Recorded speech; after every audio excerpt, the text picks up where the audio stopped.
Hello, everybody. Welcome to another episode of the Thriving Adoptees podcast. So today I'm delighted to be joined by Jenn. Jenn, welcome to the show. Great to see you. Thank you for making time for me today. Yeah, it's great to be here. Nice to meet you. Nice to see you again. Yeah, we had a great chat last time, so I know the listeners are in for a treat this afternoon. Or it might be morning, nighttime. Who knows when they're recording, when they're listening. Yeah, exactly. Yeah.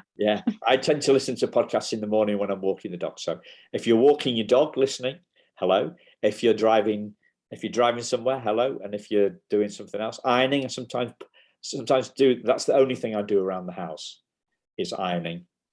And sometimes I don't do all of the ironing by any means, but sometimes I listen to podcasts while I'm ironing. That's so Jenn, I'm going on a bit here.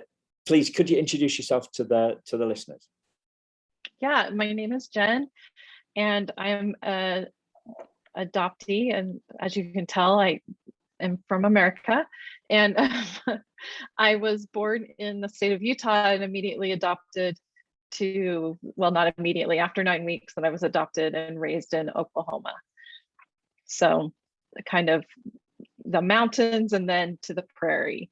Yeah. And there I was raised in a family where my older brother is biologically our parents' child, and then me. And then when I was about 9, we adopted a 4 or 5-year-old and a 2-3-year-old. They were close to changing, turning. So, and then grew up in a family of 4. Yeah. So. Yeah. And so the podcast is called The Thriving Adoptees. So does that, what comes to your mind when you hear that word, Jenn? I think that it's interesting because actually, since we've talked, what I do, I listen to podcasts, but I also watch a lot of British mysteries. And it's interesting because out of the 6 last episodes that I've watched, which apparently I watch a lot, 4 of them were all about adoptees, and they were all the murderers. And it was very sympathetic towards the birth family, and a little bit like, maybe a little harsh towards the adoptive family. And then the weird, odd person is the adoptee. And so I think in the media, I think people, have different stories that they're telling.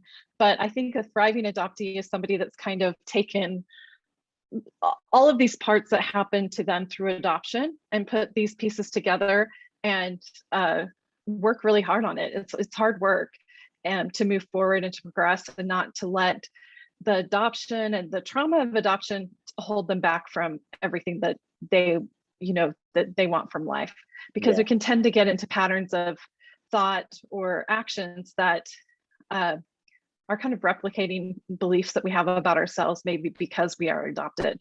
So kind of putting all of that together and moving forward, I think, is what, when I think of thriving adoptee, is not somebody that just was like, oh, it didn't affect me and they moved on, but somebody that actually put the time in and effort to learn about how adoption affects them and then move on, Yeah.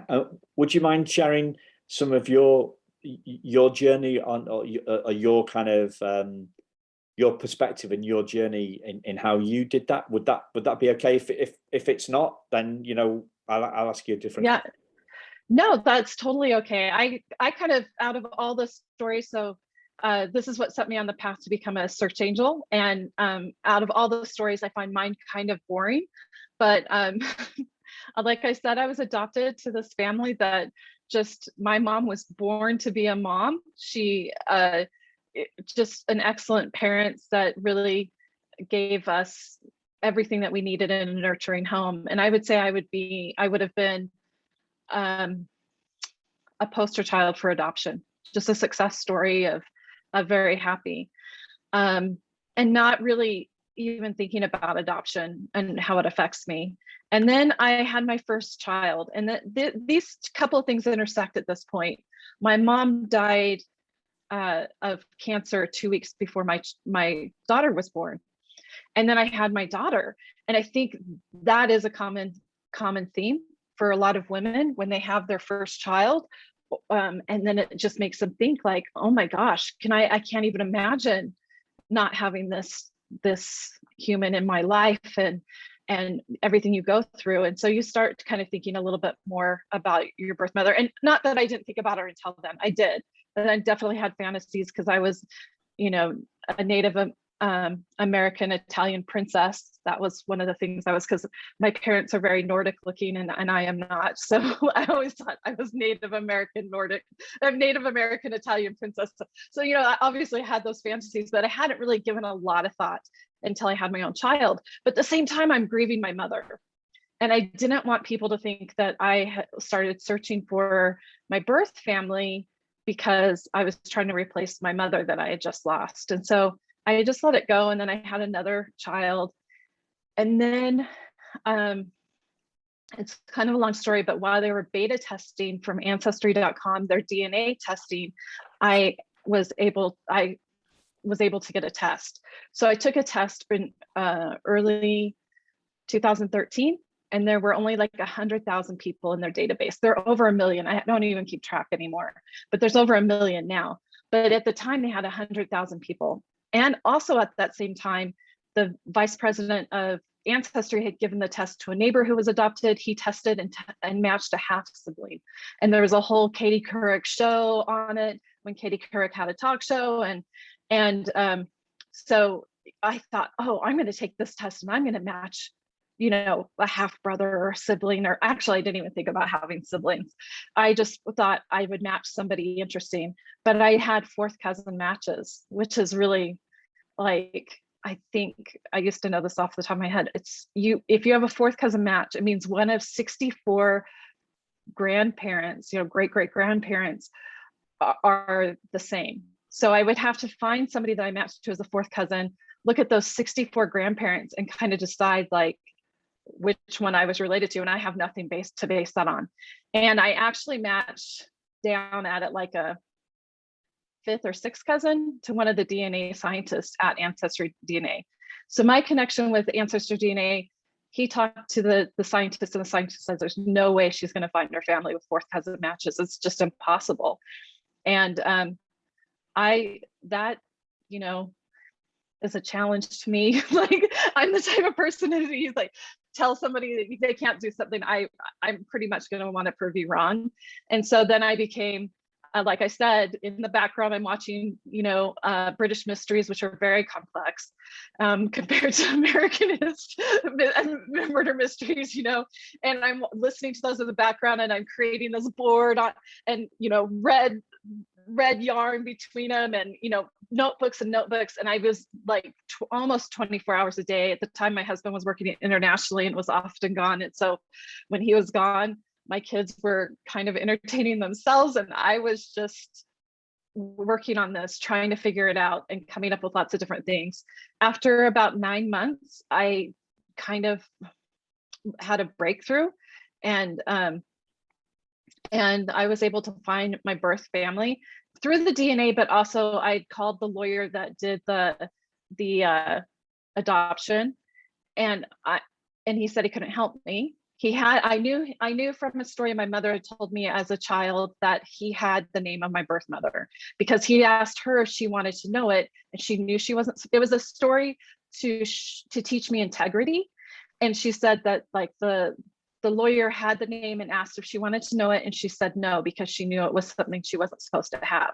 So she was teaching me integrity, but in my little, you know, 8-year-old mind, it was that lawyer knows the name of my birth mother, you know, and it just tucked away for, you know, over 30 years. And so I happened to be friends with, I grew up in a small town, and he was a lawyer in the town, and I happened to be friends with his daughter a long time ago. Played soccer with her. And so I called his secretary up, talked to him, and she said he would have him call me back. He didn't call back for a few months. And then all of a sudden he called me back, and he said, "I'm sorry, I would love to help you, but I can't." And I had heard before, you know, reading other people's stories back in the day before the internet and things, that if you could give somebody an out, sometimes they would do things like leave a file on a table and walk away, or, you know, so I was like, well, I've spent a lot of money. At that point I had taken DNA tests with all 3 companies. And I said, I spent a lot of money on these DNA tests, and I have these names. And would one of these names be on that paper? And he's like, okay, tell me the names. So I say all the names, and he's like, nope, I wouldn't go in that direction. And then this just like little thought popped into me that when I was looking for my birth certificate as a child, as a 16-year-old, to get my driver's license, I saw a little paper that said baby girl green on it, and didn't really think a lot. And it had my feeding schedule on it. It was from the orphanage that I'd been in, and and notes from the nurses. And I thought, well, maybe it's just a green room that I was in. Like maybe that's like a generic green. Maybe there's a baby girl orange. Maybe there's a baby, baby boy brown. I don't know. And so then I sat there we sat there in silence on the phone with the lawyer for a few minutes, and that memory came to me, and I said, how about green? And he said, if I were you, I'd go in that direction.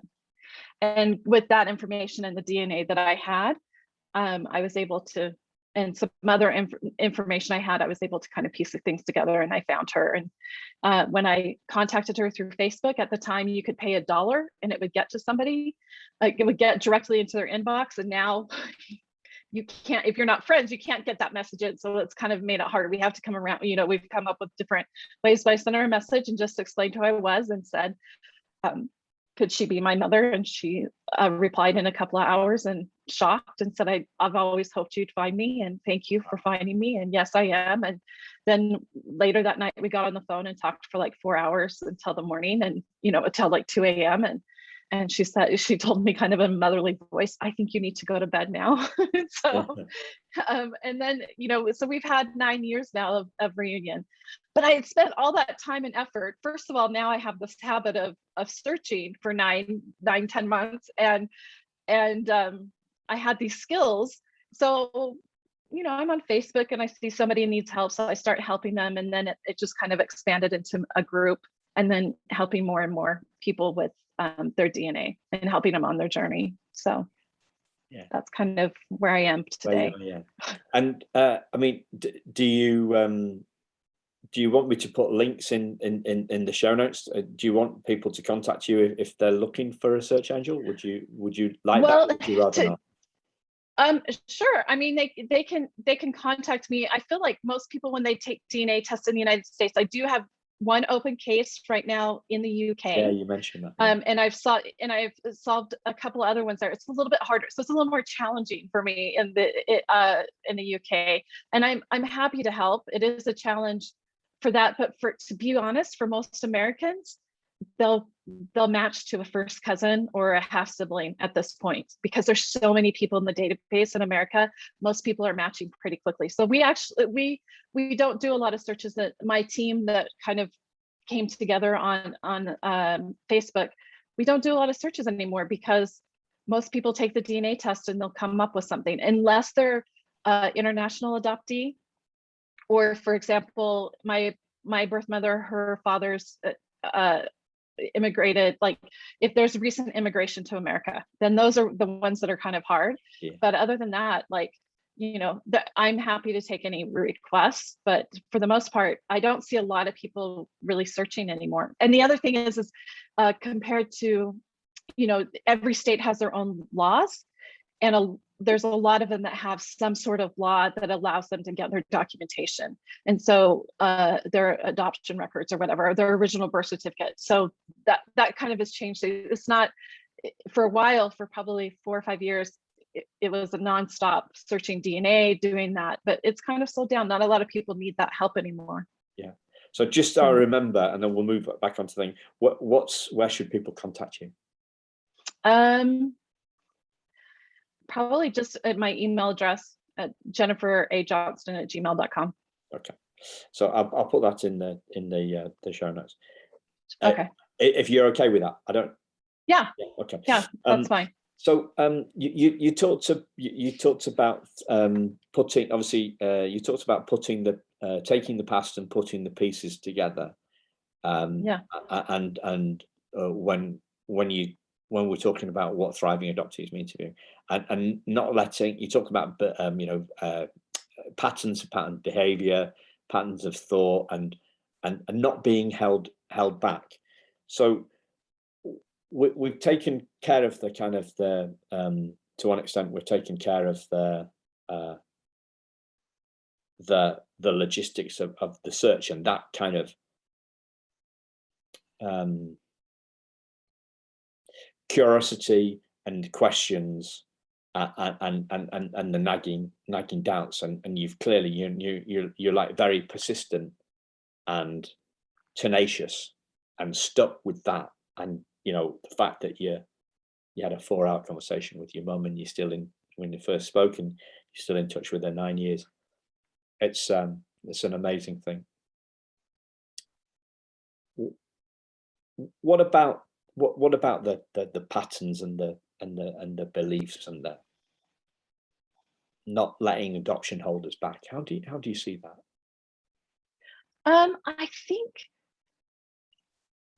I think you know, when we talked the first time, I kind of talked about how when I first started doing these searches for people, I was living vicariously through them. And I would be very upset, like if they wouldn't contact, or if they didn't do it the way I wanted them to do it. Not very, I would say very upset, but it was frustrating.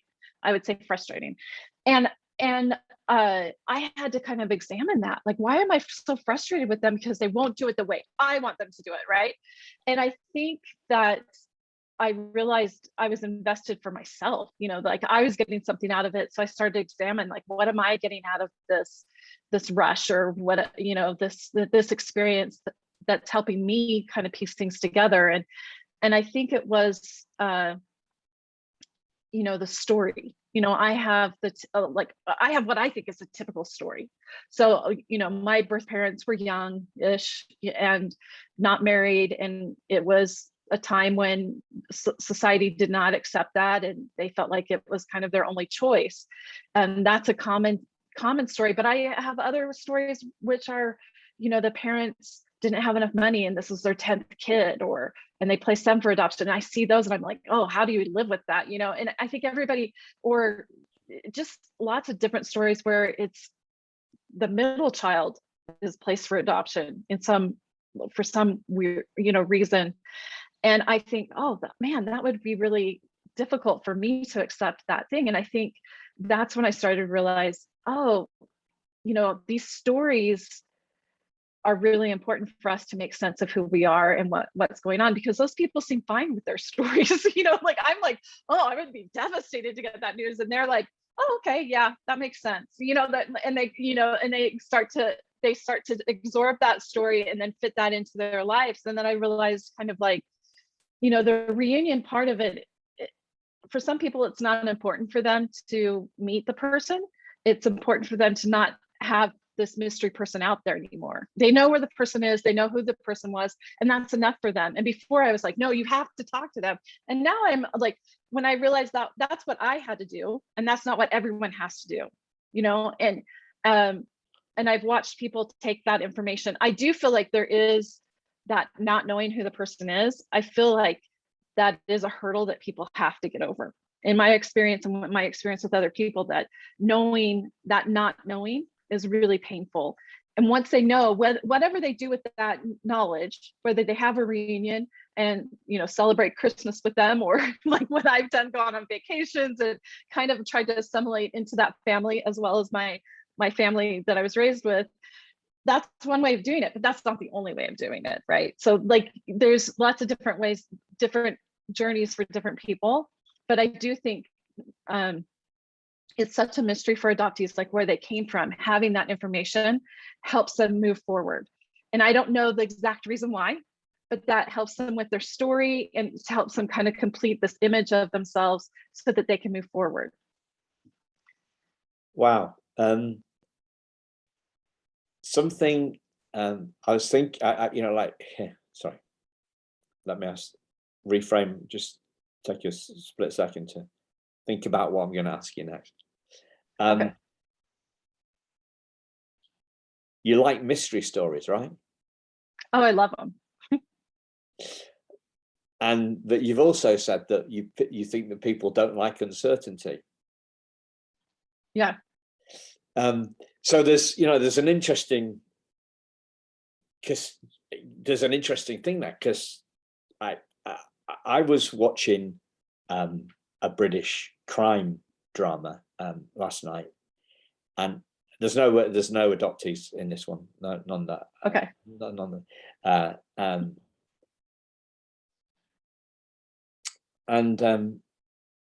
It's quite complex, and it draws me in because I don't know what's going on. I mean, it is a mystery. It's supposed to be a mystery. It's supposed to be a kind of a whodunit. It's what's going to happen.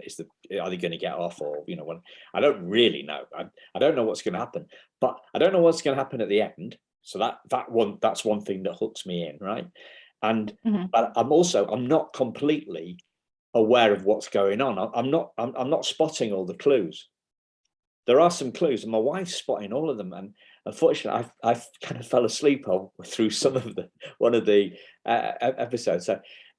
So we've had to watch it again, but I'm still not quite up on it. I'm zonked. I'm tired after a day's work, and I'm not paying full attention.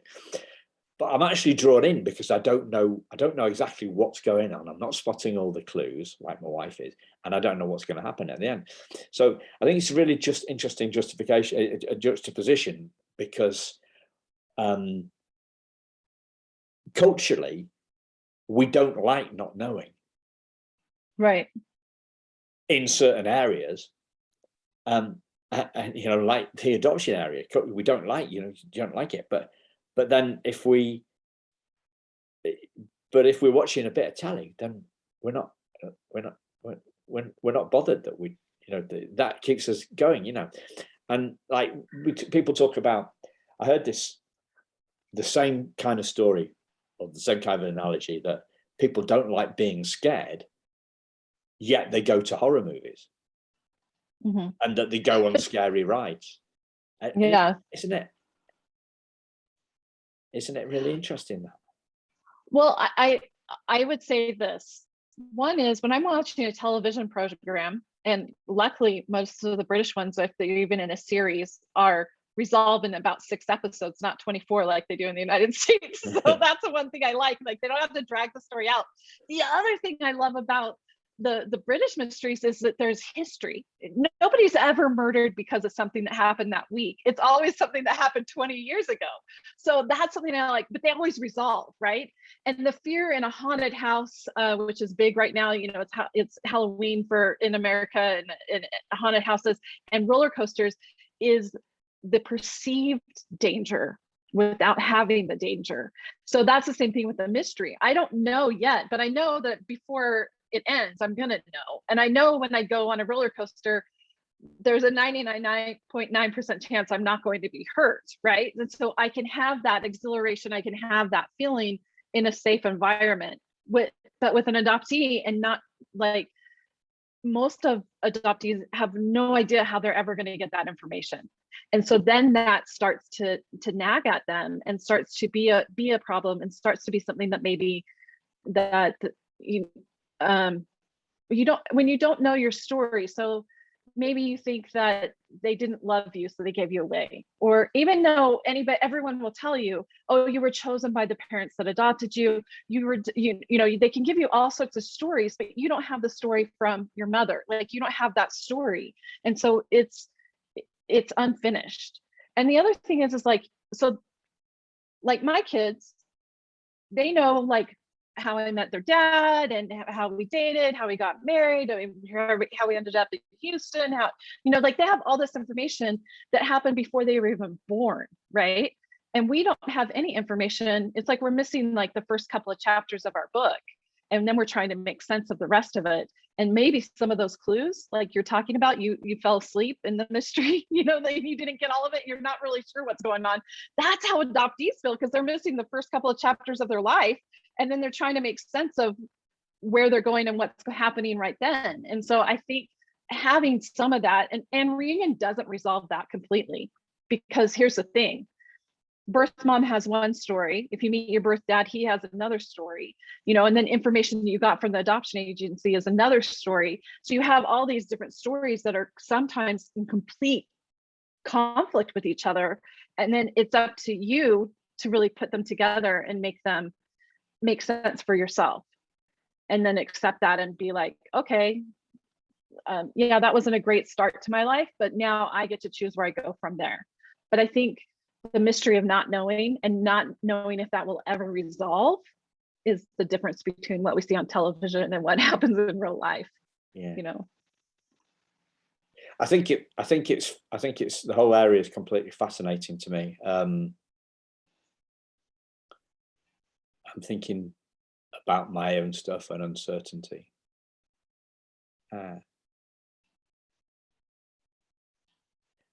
Like I didn't think about my birth mother at all, really. I didn't think good of her. I didn't think bad of her. I didn't think of her. It wasn't, like till I was about 40. And then I had an intense moment of feeling bad about her. And it was that, she didn't love me enough to keep me, thing that you're talking about. I remember I went to see somebody. I was going to go on a course, and it wasn't for adoptees. It was just for people that weren't happy with their lot in life. So, and I remember having a discussion with Liz and Richard before I went on the course, and I said, it was probably a year after I'd found out that.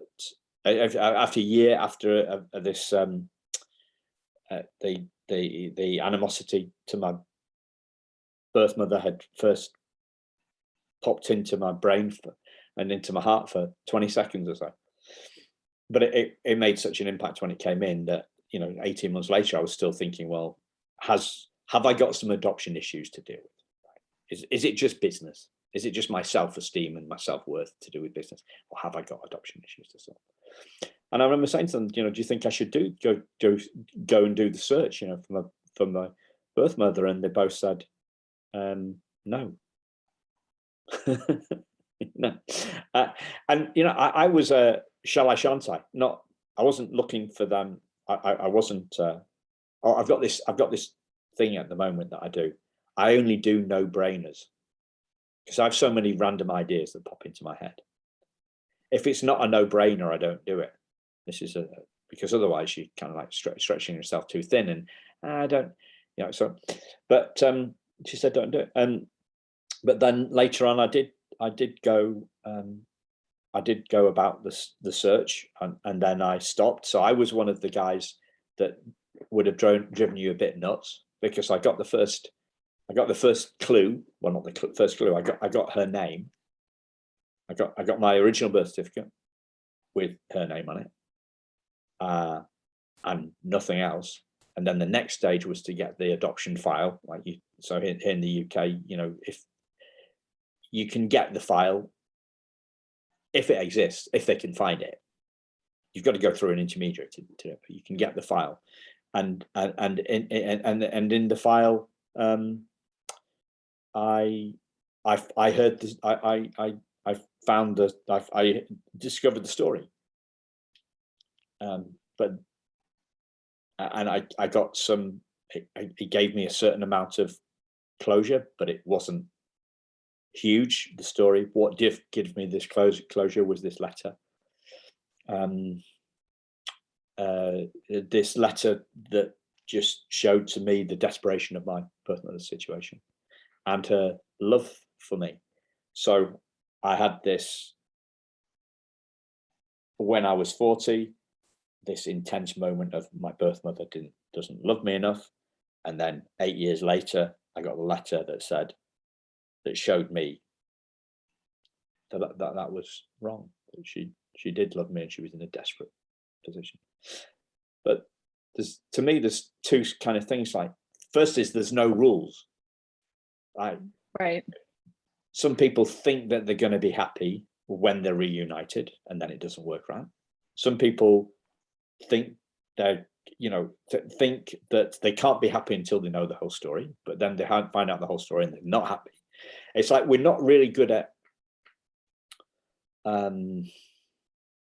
predicting how we're going to feel about stuff. We're not very good at predicting. Right? Yeah. We're not very, and we're not good. Nobody. This isn't adoption. This isn't an adoption thing. We're not very good at predicting how we're going to feel when we get something or when we don't get something. We're not very good at predicting how things are going to turn out. We haven't got a clue. And the rules is, but we're brought up on rules and science experiments that say if we do this, this, and this, then we're going to get this. And the societal myth is, the cultural myth here in the West is, I'll be happy when. And everybody's got a different ending to that sentence. Yeah. Well, I find it interesting that you say when you got that second letter, you said that was closure, but it actually just opened up a whole other journey for you, right? Because now you're doing these podcasts. Now you're kind of interviewing people and thinking about it in a way that you didn't think about it before. Well, yeah, but I'm doing it from a place of wholeness. I don't, like, I didn't think I was good enough. Right. Not because I was adopted. I just didn't think I was good enough.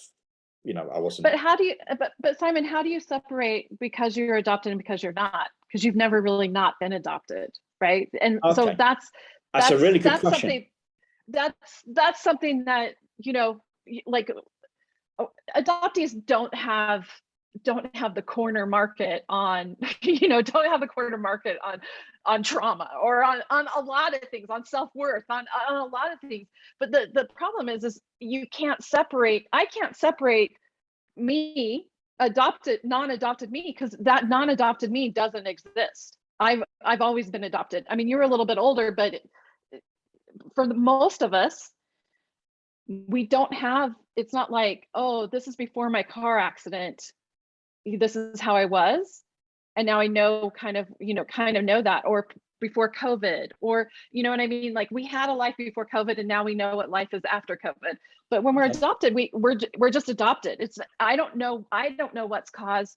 I don't know if my quirkiness is caused from genes or adoption or because I am quirky. You know what I mean? Like, I don't know that. I don't know that if my self-esteem problems or whatever. I do know that there are studies that show, like, people that have addictions, or there are different things that I think that we can't say everything is caused because of adoption, but we can't take it out of any equation.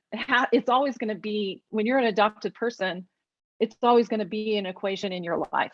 The way you treat your kids, the way, whatever you do, because you can't separate it from yourself. Okay. So the way that I see it, I've had two things have been the cause of drama in my life. One, business. Two, adoption.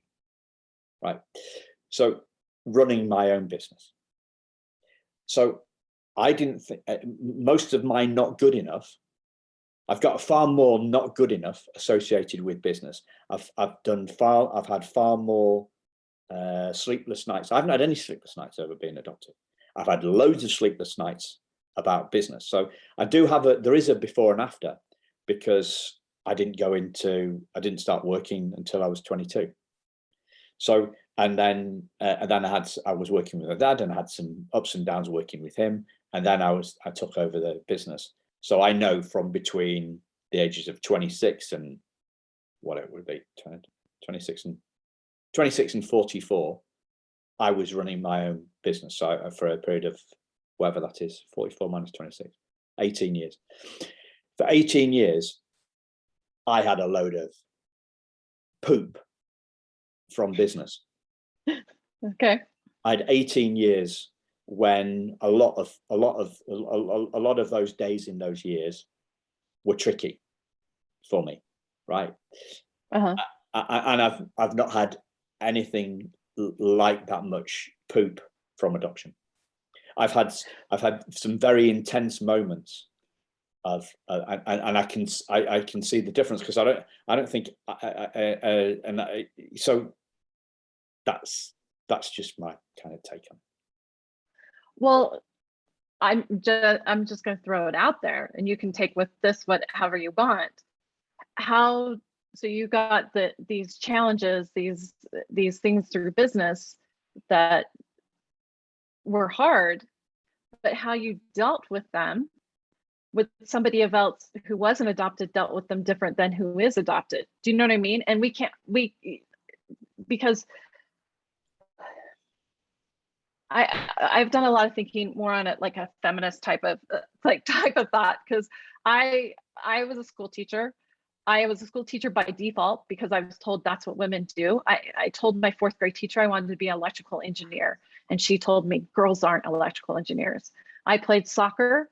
I'm about the same age as Mia Hamm, and I didn't really see a future for my soccer playing. Even though I loved it, I was really good at it, but I didn't see a future for it. Why did I take that, no, I can't be an electrical engineer, and that, nah, I love soccer, but I'm going to stop playing because I'm a girl and there's really nowhere else for me to go, when other people who are even older than I am become a NASA scientist and they were told the same thing, or that they were, Mia Hamm, I'm sure it wasn't easy just to play soccer when you're a girl and our age. Like, you had to keep fighting for it. Like, why did they keep fighting for that, and when I didn't? And I do think that adoption played a part in it, because I have a really strong, tenacious personality, but I also have a lot of self-doubt that I think comes from maybe not feeling good enough or feeling worthy, not because anybody told me that, but just inherently through what adoption means, right? So it's not something that I'm like I can tangibly see in my life every single day, but it's an undercurrent that has always been there. Yeah, I mean, it's fascinating stuff, and as you say, we don't. You said that adoptees don't have the what was the word they used? We don't have the monopoly. Oh, the corner market. Yeah, we don't have the corner market. We don't have the corner market. Right? So I've done most of my consciousness work, my self-discovery work, identity stuff, however you would call that. I've done it. Well, not all of it. I've done all of it with non-adoptees, and none of them think they're good enough either, right?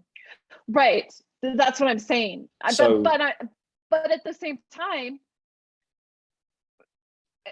you can't take out what influence that has. You know what I mean? Like, at the same time, like, I'm not trying to put everything on adoption, but I'm also not trying to.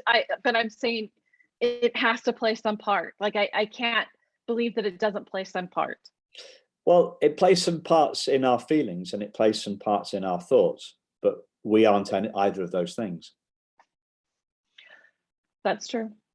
But so I don't know if maybe you interviewed him, I'm not sure, but his name's like Paul Sutherland, yes. Sunderland, and he has this YouTube thing that's been watched by a lot of adoptees about adoptees and addiction, and he says, like, adoptees will go to therapy for 2-3 years before they tell the therapist that they're adopted, because it isn't in their consciousness. It's not in their like what we were talking about.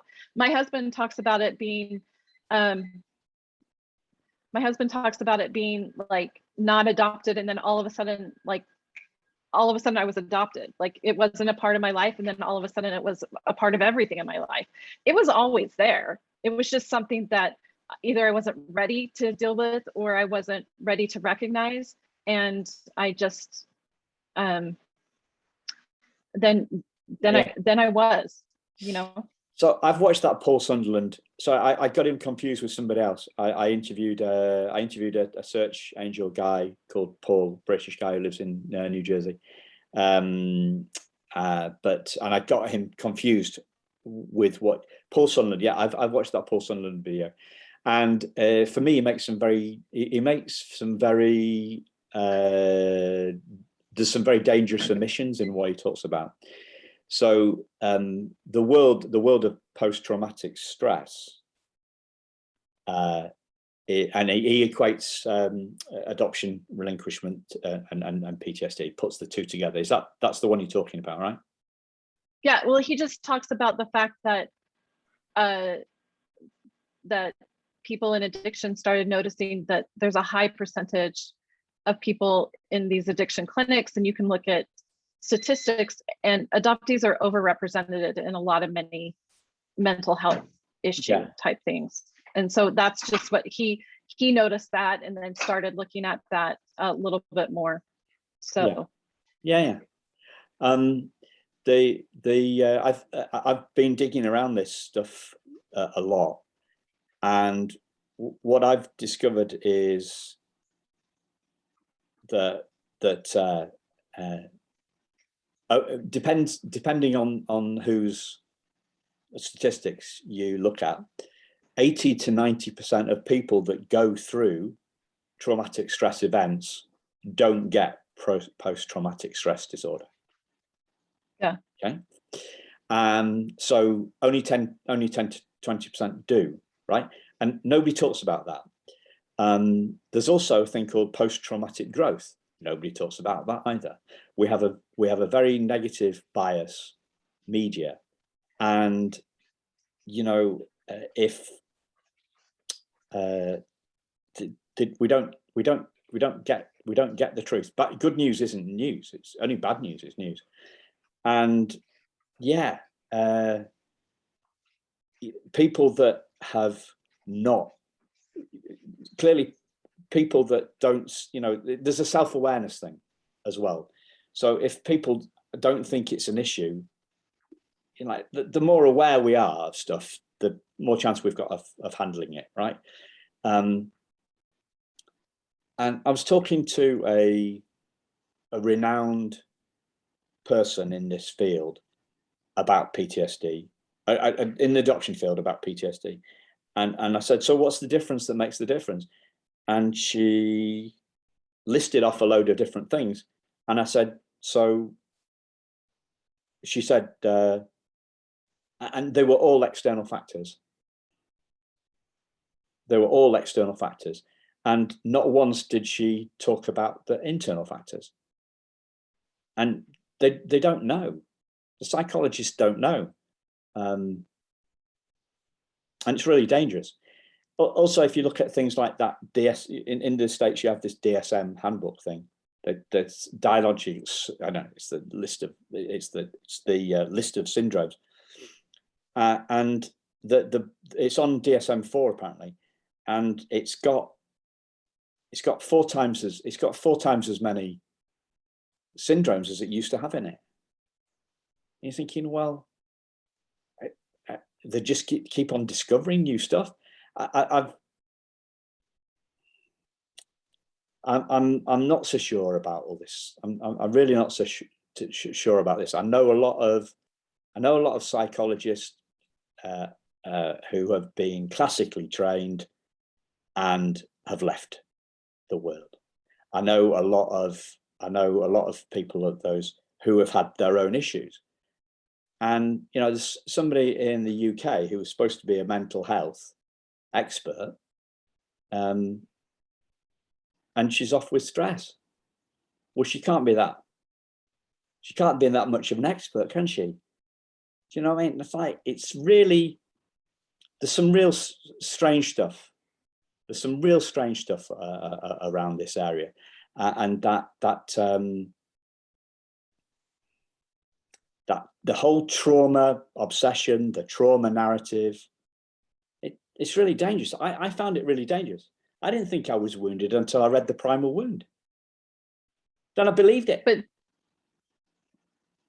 you don't. So you don't think that there was no trauma and there was no wound from being adopted? Well, it's what's wounded. I mean, I felt wounded, but but I'm not my feelings. Okay. I kind of am under this. I kind of am under this, and I know we don't understand the human brain. We don't understand the human experience. We haven't our brains, though. We're not our brains. Well, they're part of us, but we can't understand. Like we're a whole thing. Like we're lots of different things. We're lots of different parts. But I think for me, I can keep saying I can sprain my ankle, I can twist my ankle, right? And I can keep saying, my ankle doesn't hurt, it's not a big deal. I can, and keep kind of limping along and trying to keep moving with it. It's slowing me down and it's keeping me up at night and it's bugging me, but it's not enough. It's just this annoyance, right? Or I could take a couple of days off and rest it and put ice on it or heat it or do whatever I feel like I need to treat it. And then I'm able to move even better and faster after that. But I have to accept, right? And that's what I feel like for me, when we talk about the thriving adoptee, I had to accept, yeah, something happened. And now I'm moving on. Like something happened, I'm gonna deal with that. And now I can move on. And I think to me, it's dangerous to say that there wasn't trauma, because then I'm just living around with a hurt part of me that I can't acknowledge. I mean, I've been through I've been through a lot of trauma, but it's not me. And I continue to do my work. I listen to stuff. I listen to stuff about, I listen to podcasts and listen to audiobooks. I continue to explore who I truly am.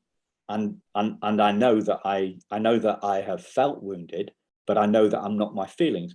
I know that I have thought I was wounded, but I'm not my brain. We live in a world where people think that, well, there's two views on this, right? There's like the consciousness view, and there's the material view. So the material view is the prevailing view, which is that the brain creates our consciousness. And then there's the other way, that the consciousness sits within the brain. And I'm in the consciousness brain sits within the consciousness stuff. And it's not the prevailing view, but I just did another podcast with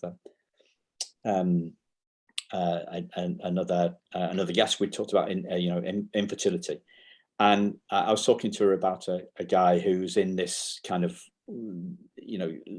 where I get a lot of my ideas from, and he says, well, the scientists haven't found consciousness yet. They haven't found it.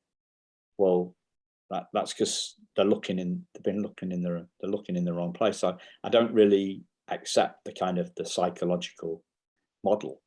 However, I continue to do my work. I tenacious and persistent and curious.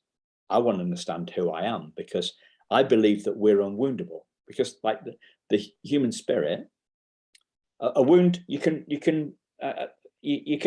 if I had a knife, if this pen that I'm holding in my hand and rubbing on my arm was a knife, I would have cut myself by now. I can cut my body. There can be a wound on my body, but we're not our bodies. We are the ghost in the machine, the consciousness, the spirit that animates those bodies, and that spirit is in my opinion unwoundable. That's not to say that I don't feel wounded. That's not to say that I don't think wounded thoughts, but I'm not my feelings. I'm not my thoughts. I'm the feeler of those thoughts. I'm the thinker of those thoughts. They ain't me. As I say often, there's this French guy says, we're spiritual beings having a human experience. And me, right? I'm I'm trying to focus my bit on the spiritual being part of it, that I truly am, not the human experience. The human experience is where all the trauma is. It's where the relinquishment is. It's where all the feelings are. It's where all the thoughts are. It's all where the self-esteem are, the resilience, all that sort of stuff. It's all in the human experience. Life is a contact sport. We get knocked down, we get back up again. We get back up again because of that spiritual being, because that spiritual being is kind of born to bounce. I'm not saying there's no trauma. Yeah. No, I don't know enough of this philosophy that you're talking about to speak to it, but it's an interesting thought. It's an interesting way of looking at it. but obviously that spiritual being is being influenced at some point, some part by that human experience, right? Like, No, not at all. no. It's like he talks about it. You know, we've been talking about screens and stuff. If people want to check him out, it's called Rupert Spira. Okay. He talks about our experience. He talks about a movie screen and a movie. Okay, so they're inseparable from one another, because there's no movie without the screen. But the movie doesn't, you know, the scary movie doesn't make the screen scary. Yeah, it's like lipstick on a mirror. It hides the mirror, but it doesn't. You know, you just take it off with a piece of whatever. Take a piece of makeup remover. It doesn't affect it. The spirit isn't affected. There's no blemishes left. Yeah. Interesting. Well, yeah. Fascinating stuff for me. No, it definitely is fascinating. So I need to understand more about the human experience than if it's this human experience isn't you, then what is it? Oh, well, we're spiritual beings having human experience. It's two sides of the kind of two sides of our life. But we and me too. You know, like I get impatient when people cut me off on the road. I get, you know, or I get impatient when I'm in the swimming pool and, you know, I can't get a lane. I get cheesed off when I fall asleep and miss movies and stuff. You know, it's the human experience, but my focus is kind of more on the I try to edge my focus more on the spiritual being of who I truly am, because all the suffering is in the human experience. Suffering, the spirit don't suffer. So. I'm looking at the time. You've got a hard stop, haven't you? Because you need to get. Yeah, I need to get to another meeting, but you know, but it was nice talking to you and some interesting things to think about. Yeah. Thank you very much for making time, and it has been a fascinating discussion. I've really enjoyed it, and I hope have I railroaded you on this? I hope hopefully it's been a fairly even. I don't know what that. Yeah, no, it feels like a very even discussion. So I want to know what show you were watching though that you're falling asleep in. Oh, it's called Guilt. That's a really good one. Yeah. It's on the second season now. The second season. I don't think I have access to that here, but Grant Chase and one of I don't even know which season of Midsummer Murders. Oh, right. But Grant Chase, the season finale of Grant Chase in the last season, 8th season, I think, is all about adoption. And then there's the Grant Chase, Midsummer Murder, Grantchester. Yeah, sorry, Grantchester. And then Midsummer Murder that I think it's called Wolf something, and it's set in a campground. That's also, that's a spoiler alert, but that's also all about adoption as well. So those are the two off the top of my head, but I know that there are like 4 out of 5, even one that normally doesn't have something like that. I was like, oh, well, we're all murderers. Yeah, they're all murderers. They're all the murders. Okay. Yeah. All right. Well, don't send me any arsenic in the post or anything, Jen. No, because I'm dealing with my trauma. I'm not letting it sit in me. I'm dealing with it, so I don't have these urges. Great to see you. See you again soon, listeners. Take care. Okay. Bye-bye. All right. Bye.